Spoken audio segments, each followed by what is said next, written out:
Welcome to our channel of terror and dread, where spine-chilling tales come to life. Brace yourselves, viewers, for you are about to embark on a journey of fear and suspense. We advise against watching alone, lest you risk the haunting shadows that may linger long after the screen fades to black. Remember to like, subscribe, comment, and share with your friends. Our stories, though true, have been cloaked in anonymity to protect the innocent. Get ready to uncover the mysteries that lurk beneath the surface of ordinary lives. Vampire Car. Chapter 1. The Auction. Jack Thomas never imagined his life would change at a car auction. A classic car enthusiast, Jack loved finding hidden gems. The auction was bustling with eager bidders, and the smell of old leather and motor oil filled the air. Among the shiny vintage vehicles, one car stood out, a 1967 black Cadillac. It was sleek, polished to perfection, but with an air of mystery about it. When the Cadillac rolled onto the platform, the auctioneer's voice boomed. "Next up, we have a rare beauty, a 1967 Cadillac in mint condition. Starting bid at $10,000. Jack's heart raced. He couldn't take his eyes off the car. There was something hypnotic about it. He raised his paddle, outbidding everyone until, at $30,000, the car was his. The thrill of winning was replaced by an eerie chill as he approached his new prize. He brushed off the feeling, attributing it to excitement. As he drove the Cadillac home, he marveled at how smoothly it handled. The leather seats seemed to mold perfectly to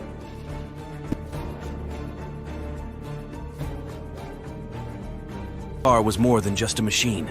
It was alive, waiting to feast. Chapter 2. The Discovery. Jack spent the following days exploring every inch of his new car. One evening, he noticed something peculiar, a small compartment beneath the driver's seat. Inside, he found an old, rusty needle attached to a tube. "What the hell is this?" he muttered, pulling out the contraption. The tube was long enough to reach his arm. A chill ran down his spine as he realized its purpose. The idea of a car requiring blood was absurd, but something in Jack's gut told him to be cautious. He decided to test the car further. Jack drove it to the outskirts of town, pushing the car to its limits on the open road. As he accelerated, he felt a sharp pain in his arm. He glanced down to see the needle had somehow embedded itself into his skin, drawing blood. Panic set in, but so did an odd sense of exhilaration. The faster he drove, the more blood the car took, and the more powerful the car seemed to become. Chapter 3. The powers unleashed days turned into weeks, and Jack's life began to revolve around the car. He noticed strange occurrences, things that defied logic. One night, as he drove through a dense fog, he realized the Cadillac didn't show up in his rearview mirror. He stopped, checked the mirror again, and saw nothing. But the car was right there, solid and real. "Impossible," he whispered, touching the cool metal of the door. The car also seemed to have an uncanny ability to avoid accidents. Jack could swerve at the last second to dodge an obstacle, and the car would move with supernatural agility. It could navigate the narrowest of paths and make sharp turns effortlessly, but each maneuver drained him more. Jack's curiosity turned to obsession. He began researching legends and myths about cars and blood. He stumbled upon stories of vampire cars, vehicles cursed to feed on their drivers. The more he read, the more he was convinced that his Cadillac was one of them.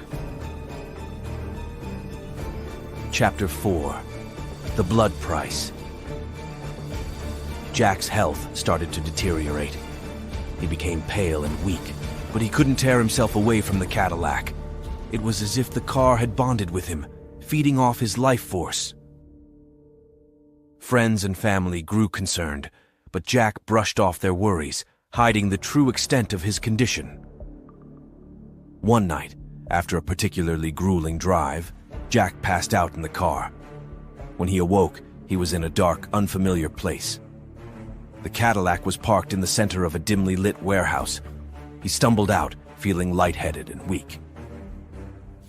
"Welcome, Jack," a voice echoed through the warehouse. Jack turned to see a figure emerge from the shadows. It was an elderly man with piercing eyes and an unsettling smile. "Who are you?" Jack demanded. "My name is Victor.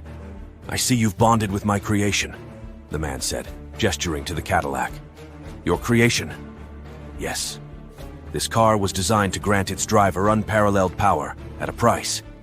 Blood is its fuel, and it craves more as it grows stronger." Jack's mind raced. "Why me?" "You were chosen by the car.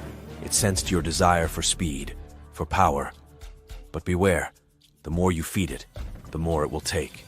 You must find a balance, or it will consume you." Jack realized he was trapped. The car had chosen him, and there was no escaping its hunger. Chapter 5. The Descent. Despite Victor's warnings, Jack continued to drive the Cadillac, unable to resist its allure. Each drive left him weaker, but the thrill of the car's power was intoxicating. The Cadillac's special abilities grew more pronounced. It could outrun any other vehicle, blend into the shadows, and even manipulate electronics. One fateful night, Jack decided to push the car to its ultimate limit. He drove to a deserted highway, determined to break every speed record. As he accelerated, the car's demand for blood intensified. The needle plunged deeper into his vein, drawing more and more blood. The world around him blurred, and Jack felt his consciousness slipping away. But the Cadillac roared with life, its engine emitting an unearthly growl. The speedometer needle climbed higher and higher until it shattered. Jack's vision darkened, and the last thing he saw was the road disappearing into a vortex of shadows. Chapter 6. The Final Drive. When Jack woke up, he was no longer on the highway. The Cadillac had transported him to a realm of darkness, a twisted landscape where shadows moved with a life of their own. Jack stumbled out of the car, barely able to stand. "Where am I?" he called out, his voice echoing in the void. "This is the car's domain," Victor's voice answered. "You have given it enough blood to unlock its true potential. Now it has brought you here to complete the bond."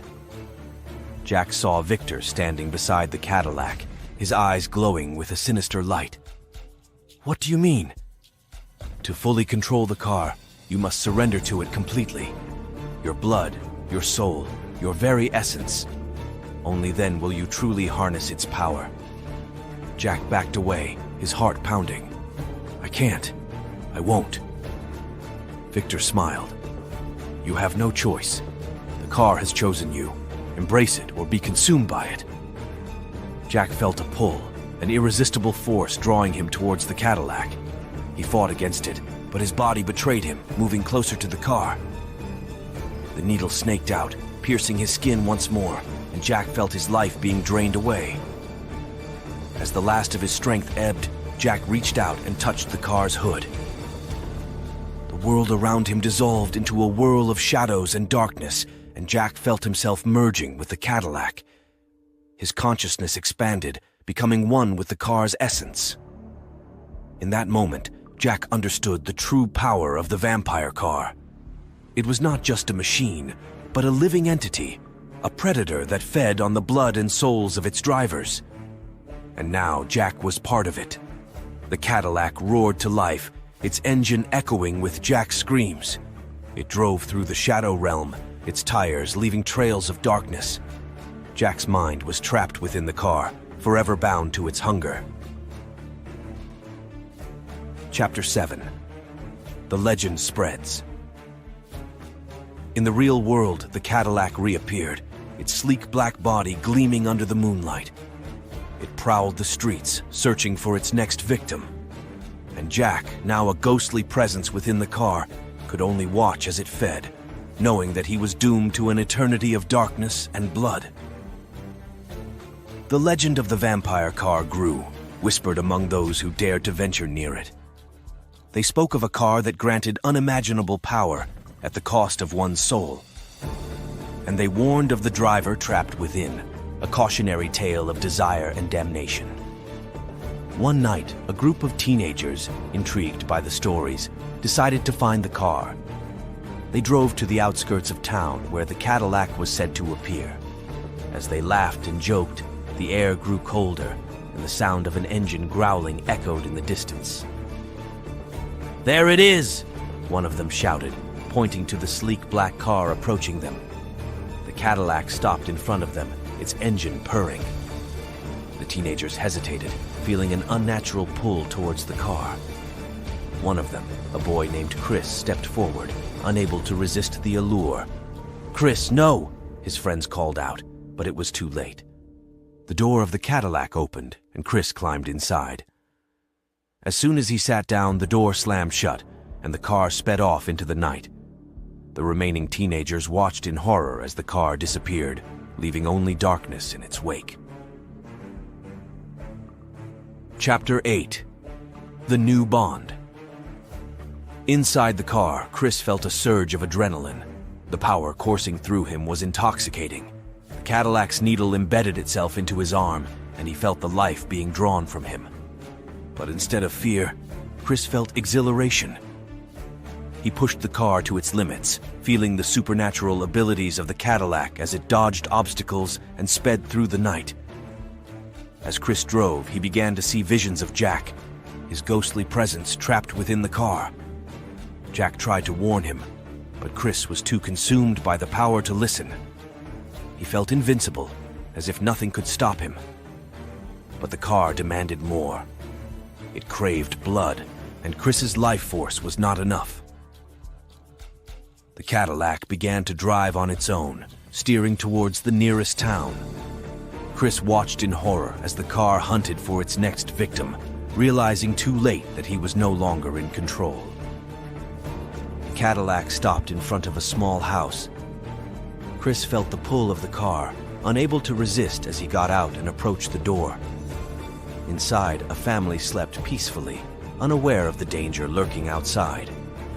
Chris felt the car's hunger, its need to feed. He tried to fight it, but the bond was too strong. He opened the door and stepped inside, his eyes glowing with an unearthly light. Chapter 9. The Feeding. The family woke to the sound of footsteps. The father, John, got out of bed, grabbing a baseball bat for protection. He crept down the hallway, his heart pounding. "Who's there?" he called out, his voice trembling. Chris appeared at the end of the hallway, his face pale and eyes glowing. John raised the bat, ready to defend his family. "Stay back!" he shouted. But Chris moved with unnatural speed, knocking the bat out of John's hands. He grabbed John, his grip like iron, and dragged him outside to the waiting Cadillac. The car's door opened, and Chris forced John inside. The needle embedded itself into John's arm, drawing his blood. The Cadillac roared to life, feeding off John's life force. Chris watched, feeling the power surge through him, but also feeling the horror of what he had become. John's screams echoed in the night as the Cadillac drained him. When it was done, the car released John, leaving him pale and weak. Chris climbed back inside, the car driving off into the darkness.